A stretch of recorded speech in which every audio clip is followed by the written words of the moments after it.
நம்ம வந்து நமக்காக ஒரு பொருள் வாங்குறப்ப நமக்கு கிடைக்கிற சந்தோஷத்தை விட நம்ம வந்து இந்த சுவாமிக்காக பூஜைக்காக நமக்கு வந்து ஒன்று ரொம்ப அழகாக அமைஞ்சதுன்னா மனசுக்கு வந்து ரொம்ப திருப்தியாக இருக்கும். இந்த வருஷம் நவராத்திரிக்கு நான் வந்து என்னோட அம்பாள் விக்கிரகம் ஒன்று வச்சுருப்பேன் வெள்ளியில்.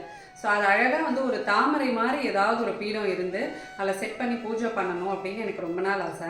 ஆக்சுவலாக அதுக்கு வந்து நான் செய்ய சொல்லலாமா அப்படின்லாம் கூட வந்து யோசிச்சுட்டு இருந்தேன். அந்த மாதிரி பார்த்துட்டே இருக்கிறப்போ எனக்கு வந்து இந்த மாதிரி ஒரு மன மாதிரி ஒன்று பார்த்தேன். இது வந்து வைபவ் ஹேண்ட்மேட் அப்படின்ற ஒரு இன்ஸ்டா பேஜில் இதை பார்த்த உடனே எனக்கு வந்து மைண்டில் நான் நினச்சிட்டு இருந்த அந்த ஒரு விஷயம் கிடைச்ச மாதிரி எனக்கு வந்து ரொம்ப ஹாப்பியாக இருந்தது. அதுவும் இப்போ வந்து நவராத்திரி வரனால நவராத்திரி டைம் அழகாக நமக்கு 9 நாளும் அம்பாள் வச்சு நம்ம வந்து பூஜை பண்ணுவோம். ஸோ எனக்கு வந்து அந்த டைமில் இது கிடச்சது வந்து ரொம்ப ஹாப்பியாக இருந்தது. இது வந்து பார்த்திங்கன்னா ஒரு லோட்டஸ் மன மாதிரி. இது நமக்கு வந்து பலகை மாதிரி வரும், அடுக்கடுக்காக பீடம் மாதிரி வந்து வரும். இது மட்டும் வந்து டிட்டாச்சபிள். இந்த பின்னாடி இருக்குல்ல, இது பேக்ரவுண்ட் மாதிரி அழகாக நமக்கு வந்து கொடுத்துருக்காங்க லோட்டஸை. ஸோ இதில் வந்து இந்த மனையில் இங்கே வந்து கோலமும் போட்டிருக்கோம். ஸோ இந்த மாதிரி ஒரு மனை வந்து பார்த்த உடனே எனக்கு ரொம்ப சந்தோஷமாக இருந்தது.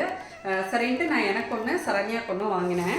வைபவ் ஹேண்ட்மேட் அப்படின்ற இன்ஸ்டா பேஜில் நான் பார்த்தேன். இது மட்டும் இல்லாமல் நிறையா அவங்க வந்து பலகை மனை அதெல்லாம் வச்சுருக்காங்க. இன்னொன்று என்னென்னா இதோட ஃபினிஷ் வந்து பார்த்திங்கன்னா ரொம்ப அழகாக இருந்தது. இது வந்து இந்த மாதிரி மனைகள்லாம் அவங்க வந்து லேசர் கட்டில் வந்து பண்ணுறாங்க.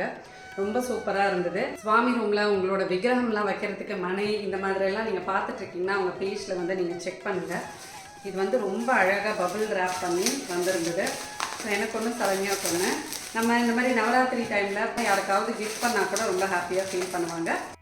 அவங்க பேஜ் நான் வந்து டேக் பண்ணியிருப்பேன்.